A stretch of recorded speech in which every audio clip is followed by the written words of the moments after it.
Hello everyone, welcome back to Namalax Bangalore Presents current issue of the day episode number 216. So ಇವತ್ತಿನ 216ನೇ episode ಅಲ್ಲಿ will discuss a fight going on between India's two of its neighbors. ಯಾರ್ಯಾರಪ್ಪ ಅಂದ್ರೆ ಪಾಕಿಸ್ತಾನ್ ಮತ್ತೆ ಅಫ್ಘಾನಿಸ್ತಾನ ನಡುವೆ ಒಂದು war like situation ಆಗಿದೆ. But recent ಆಗಿ ceasefire ಕೂಡ ಡಿಕ್ಲೇರ್ ಮಾಡಿದ್ದಾರೆ. But still will discuss what is happening. So today's topic ಏನಪ್ಪಾ ಅಂದ್ರೆ realignment of Pakistani Afghanistani relations. So border clashes, strategic shifts and regional implications of this particular skirmishes anta. So here we'll discuss an analysis of the deepening rift between Pakistan's military establishment and the Taliban regime, examining recent border confrontations and their broader implications for South Asian geopolitics. So ಏನಂತ ನೋಡೋಣ. So ಏನಂತಪ್ಪ ಅಂತಂದ್ರೆ trigger ಯಾವಾಗ ಅಂದ್ರೆ on October 2025 border clashes. What was the context and the immediate impact? So ಏನಾಯ್ತಂದ್ರೆ on October 11th and 12th a major military confrontation erupted along the contested Durand line.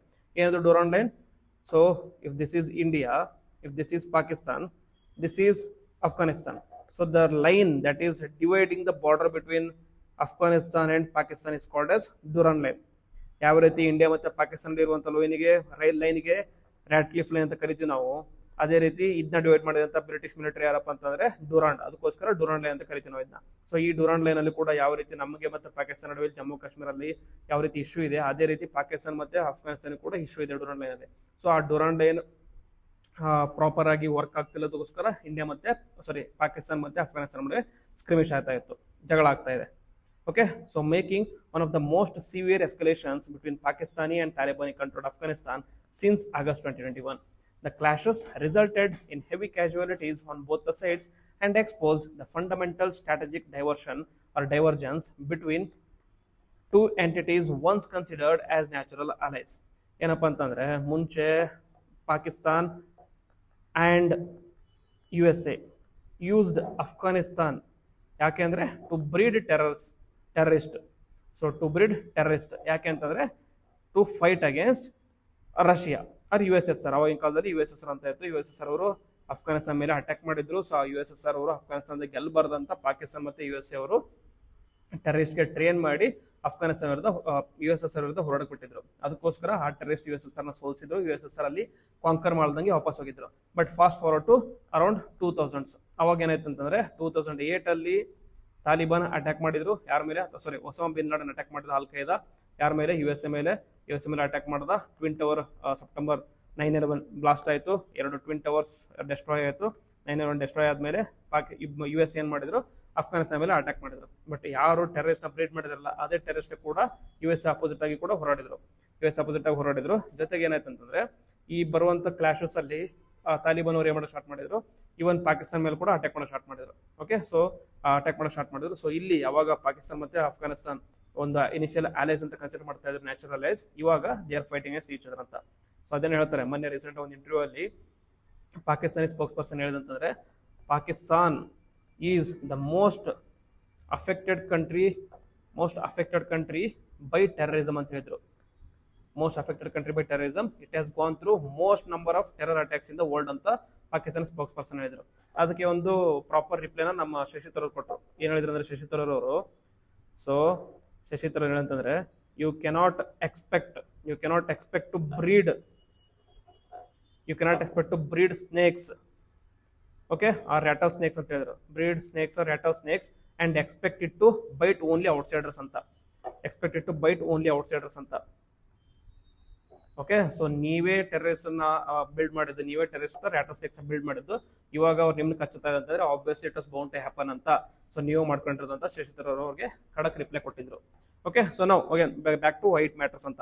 So this confrontation reflects a deepening rift between Pakistan's military establishment and the Taliban regime, challenging decades of assumed strategic alignment and signaling a profound realignment in South Asian geopolitics. So ಇದರಿಂದ ಏನಾಗ್ತದೆ ಅಂತಂದ್ರೆ recent ಆಗಿ Pakistan is moving towards USA. So US ಏನಪ್ಪ ಅಂತಂದ್ರೆ USA wants to isolate India. ಇಂಡಿಯಾನ isolate ಮಾಡೋದಕ್ಕೋಸ್ಕರ ಪಾಕಿಸ್ತಾನ ಜೊತೆ move ಆಗ್ತಾ ಇದೆ. ಅದಕ್ಕೋಸ್ಕರ ಪಾಕಿಸ್ತಾನ ಸಿಕ್ಕಿದ ಚಾನ್ಸ್ ಅಂತ ವಾಪಸ್ US ಜೊತೆ ಹೋಗ್ತಾ ಇದೆ. ಸೊ ಇದನ್ನ ರೀಸೆಂಟ್ ಆಗಿ ರಿಯರ್ ಅರ್ತ್ ಮೆಟಲ್ಸ್ ಅಥವಾ ರಿಯರ್ ಅರ್ತ್ ಮಿನರಲ್ಸ್ ಡೀಲ್ ಆಗಲಿ, ಪ್ಲಸ್ ಏಮ್ AMRAAM ಮಿಸೈಲ್ನ ಯು ಎಸ್ ಅವರು ಪಾಕಿಸ್ತಾನ ಕೊಡೋದಾಗ್ಲಿ ಇದ್ರಲ್ಲಿ ಅಂತಂದ್ರೆ they are moving towards U S A.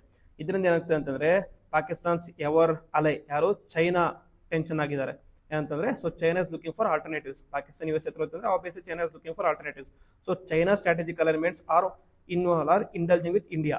So ಈ ಮುಂಚೆ ಇಂಡಿಯಾ ಅಂತ ಕನ್ಸಿಡರ್ ಮಾಡ್ತಾ ಇತ್ತು, India use to consider China as its natural enemy ಅಂತ ಕನ್ಸಿಡರ್ ಮಾಡ್ತಾ ಇತ್ತು. ಬಟ್ ಇವಾಗ ಯು ಎಸ್ ಅದವರು ಇಂಡಿಯಾ ಮೇಲೆ ತಾರೀಫ್ ಹಾಕೋದಾಗ್ಲಿ, ಯುರೋಪಿಯನ್ ಯೂನಿಯನ್ ಇಂಡಿಯಾನ ಕ್ರಿಟಿಸೈಸ್ ಮಾಡೋದಾಗ್ಲಿ and India's strategic alliances to U S S R ಅಥವಾ ರಷ್ಯಾ ಆಗಲಿ, this is bringing India towards China.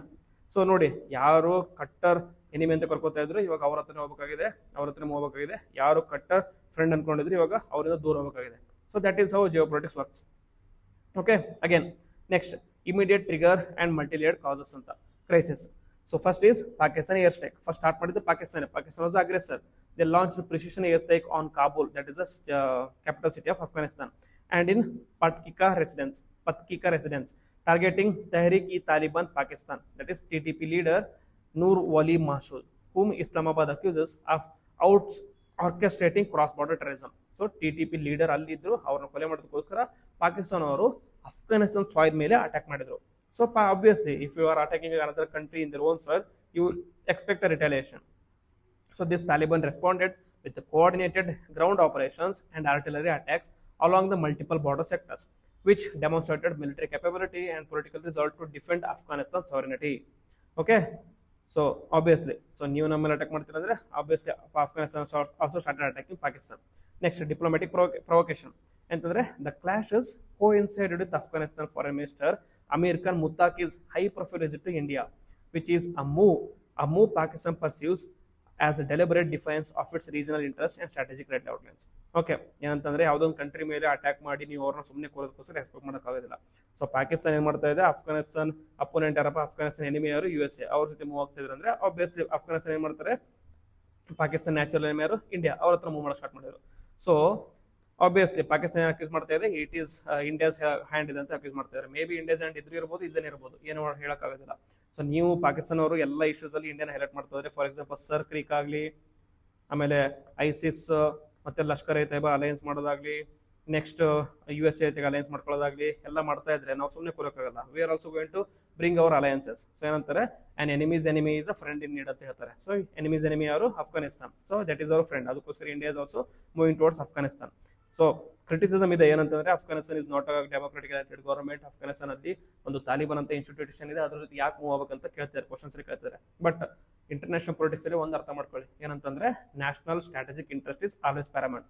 So Afghanistan ಜೊತೆಗೆ ಫ್ರೆಂಡ್ಶಿಪ್ ಅಥವಾ ರಿಲೇಷನ್ ಇಂಪ್ರೂವ್ ಮಾಡ್ಕೊಳ್ಳೋದ್ರಿಂದ ಇಂಡಿಯಾ ಸ್ಟ್ರಾಟಜಿಕ್ ಆಟೋನಮಿ ಹೈಲೈಟ್ ಆಗುತ್ತಾ ಅಥವಾ ಪ್ರಿಸರ್ವ್ ಆಗುತ್ತೆ ಅಂದ್ರೆ there is no issue. India can focus on like bringing relation with Afghanistan. So we have to follow the U S A follow ಮಾಡ್ತಾರಲ್ಲ real politic ಅನ್ನೋ ಫಿಲಾಸಫಿನ follow ಮಾಡಬೇಕು. So it has to be more pragmatic. Idealistic word ಅಲ್ಲಿ ಇರೋಕ್ಕಾಗೋದಿಲ್ಲ ಇವಾಗ. V have to be more pragmatic and we have to follow the realpolitik ideology. So that is what India is doing. So that is what India is also doing with respect to Balochistan. Balochistan region kuda India is supporting Balochistan Liberation Army. Fine. Next, divergence perceptions and the core of the conflict. So the fundamental disconnect between Pakistan and the Taliban stems from incompatible strategic worldviews that have become increasingly evident since the Taliban's return to power. ಅಂತಂದ್ರೆ Pakistan expectation ಏನಿತ್ತಂದ್ರೆ, Pakistan views Taliban as a vassal entity established through decades of Pakistani intelligence support expected to serve Pakistan's doctrine of strategic depth and aligned foreign policy with the Rawalpindi's directives, particularly regarding India. So Pakistan ಏನು ಕಂಡಿದ್ರು ಅಂದ್ರೆ, ನಾವು ISI Pakistan deep state ಅಂತ ಕರಿತೀವಿ, ISI ಮತ್ತೆ ಆರ್ಮಿಗೆ ಸೇರಿ deep state ಅಂತ ಕರಿತೀವಿ. ಅವರೆಲ್ಲ ಸೇರ್ಕೊಂಡು USA ಹೆಲ್ಪ್ ಮಾಡ್ಕೊಂಡು ತಾಲಿಬಾನ್ ನ ಕ್ರಿಯೇಟ್ ಮಾಡಿದ್ರು. ಸೊ ಟೆರರ್ ಆರ್ಗನೈಸೇಷನ್ ಕ್ರಿಯೇಟ್ ಮಾಡಿದ್ರು. ಅವ್ರು ಏನ್ ಮಾಡ್ಕೊಂಡಿದ್ರು, ನಾವು ಕ್ರಿಯೇಟ್ ಮಾಡಿದ್ವಿ, so it has to serve our purpose ಅಂತ ಕ್ರಿಯೇಟ್ ಮಾಡಿದ್ರು. ಬಟ್ ಇವಾಗ ಏನಾಗ್ತಾ ಇದೆ, Taliban is working on its own. So Taliban's reality ಏನಂತಂದ್ರೆ, Taliban's leadership hazards complete sovereignty and independence, refusing to be dictated to be by any external power. So Kabul insists on its right to engage diplomatically with India, China, Russia and other regional actors based on Afghanistan's national interest. So ಅದನ್ನೇ ಅವ್ರು ಮಾಡ್ತಾ ಇದ್ದಾರೆ, ನೀವು start ಮಾಡಿ ಬಿಡಿ, ನಮ್ಮನ್ನ ನೀವು establish ಮಾಡಿ ಬಿಡಿ, ಬಟ್ ನಾವು ಇವಾಗ ಒಂದು ಎಂಟಿಟಿ ಇದೀವಿ, so we are going to focus only on Afghanistan's interest. Then, so this perceptual gap has transformed from manageable tension into open confrontation, fundamentally reshaping the regional strategic landscape. Okay, next, 5 underlying causes of the rift, driving the rift. First ಏನಪ್ಪ ಅಂತಂದ್ರೆ Taliban's foreign policy independence. Kabul is actively expanding diplomatic ties with China, Russia, and India, which moves Pakistan sees as a betrayal of its strategic investment. So Pakistan and Taliban consider it as a natural ally and consider it to work under the direction of Pakistan. But Taliban it wants to do everything according to their need and necessity. TTP factor andre Pakistan accuses Afghanistan of providing safe haven to TTP militants. TTP andre opposition leader party adu of Pakistan nalli. So Taliban cites ethnic tribal obligations and blames Pakistan's historical policies against this one anta.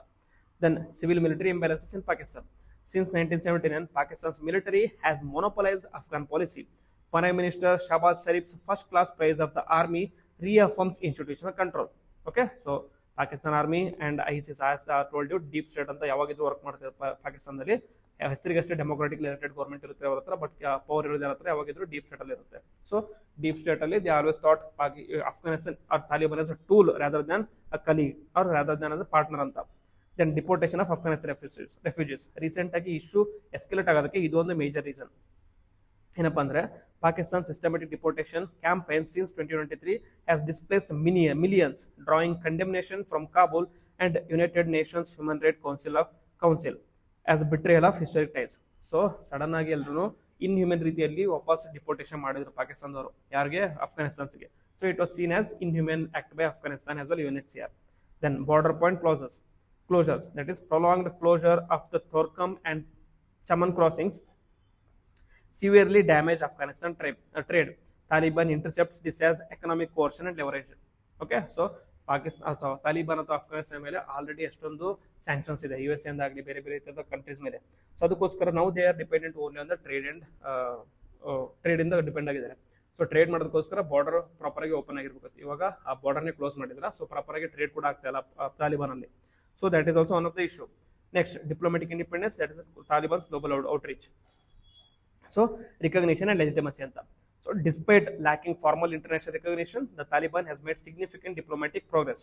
So both Beijing and Moscow have recognized the Taliban appointed envoys, granting Kabul growing diplomatic legitimacy. This recognition directly challenges Pakistan's assumed role as gatekeeper to Taliban engagement with the international community. So ಹೇಳಿದ್ನಲ್ಲ, so Taliban ಅದನ್ನ puppet ಆಗಿ consider ಮಾಡ್ತಾರೆ, but Taliban ಏನ್ ಮಾಡ್ತಾರೆ, they are moving mad ಅಂತಾರೆ, they are moving towards strategic independence. First Moscow ಹತ್ರ move ಮಾಡಿದ್ರು ಅಂದ್ರೆ ರಷ್ಯಾ ಜೊತೆಗೆ, ನೆಕ್ಸ್ಟ್ ಬೀಜಿಂಗ್ ಜೊತೆ ಅಥವಾ ಚೈನಾ ಜೊತೆಗೆ, ನಾವು ಇವಾಗ ನ್ಯೂ ಜೊತೆ ಅಂದ್ರೆ ಇಂಡಿಯಾ ಜೊತೆ ಮೂವ್ ಆಗ್ತಾ ಇದ್ದಾರೆ. ಸೊ ಇಷ್ಟು ದಿನ ನಾವು ಏನು ಪಪೆಟ್ ಅಂತ ಅನ್ಕೊಂಡಿದ್ವಿ, ಪಾಕಿಸ್ತಾನ ಪಪೆಟ್ ಅನ್ಕೊಂಡಿದ್ವಿ, ದೇ ಆರ್ ಮೂವಿಂಗ್ ಇಂಡಿಪೆಂಡೆಂಟ್ಲಿ ನಾವು. ಸ್ಟ್ರಾಟಜಿಕ್ ಪಾರ್ಟ್ನರ್ಶಿಪ್ಸ್ ಅಂತ.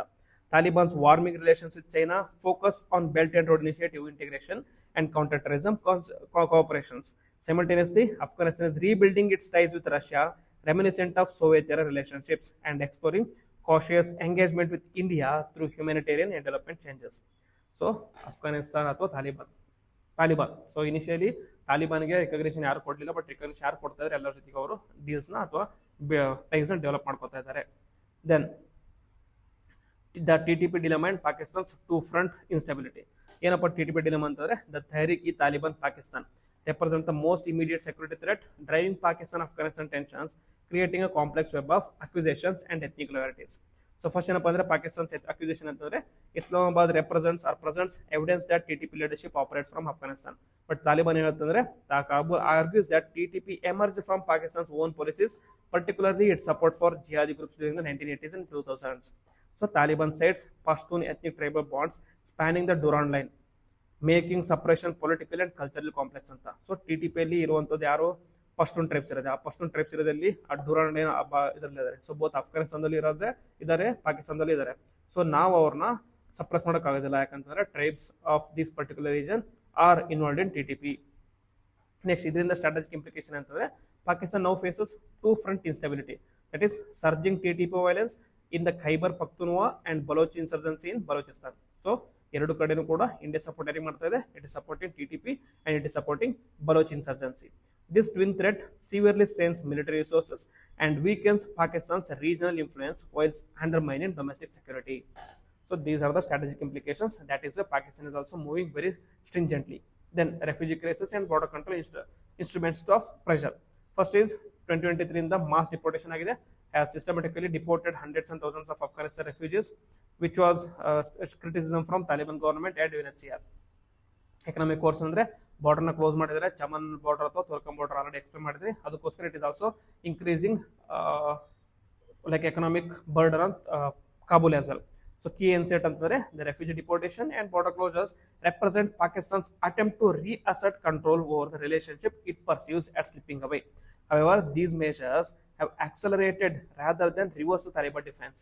ಸೊ ಇದರಿಂದ ಮಾಡೋದ್ರಿಂದ ತಾಲಿಬಾನ್ ಅವರಿಗೆ ಬಗ್ಗುತ್ತೆ ಅನ್ಕೊಂಡಿದ್ರು ಅವರು, ಬಟ್ ತಾಲಿಬಾನ್ ಬಗ್ತಾ ಇಲ್ಲ. ಏನ್ ಮಾಡ್ತಾರೆ Taliban? Instead it is finding alternatives by moving towards Pakistan's enemies such as India. So regional landscape alignment ಯಾರು ಯಾರ ಜೊತೆಗೆ ಅಲೈನ್ ಆಗ್ತಾರೆ ಅಂತಂದ್ರೆ both Pakistan and Taliban are recalibrating their regional partnerships in response to bilateral tensions, creating a new political configuration across South and Central Asia.